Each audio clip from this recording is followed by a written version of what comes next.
Menolak stres. Siapakah di antara kamu yang karena kekhawatirannya dapat menambahkan sehasta pada jalan hidupnya? Lukas 12 ayat 25. Di tengah pandemi, suami ibu ini mengalami stroke. Stres menyiksa sang suami berbaring tak berdaya. Ia makin panik saat pulang ia mendengar kerabat yang tinggal bersebelahan reaktif rapid test. Berbagai pertanyaan berkecamuk. Bagaimana kalau mereka positif COVID-19?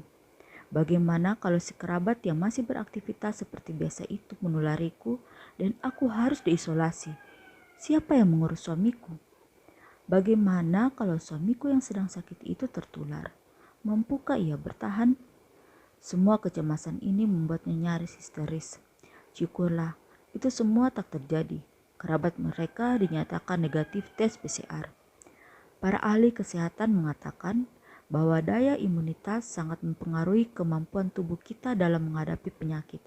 Daya imunitas dipengaruhi beberapa faktor, mulai dari makanan, gaya hidup, hingga pikiran.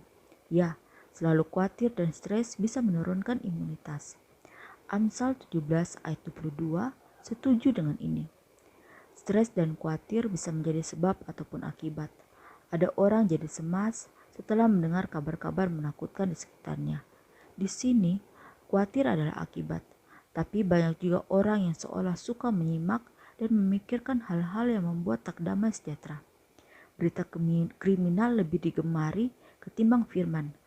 Kabar menakutkan di media sosial yang tak jelas sumbernya lebih dipercayai ketimbang janji Tuhan di Alkitab. Ucapan negatif, gosip, dan komentar nyinyir lebih ia pikirkan ketimbang hal-hal positif, baik, membangun, dan kudus.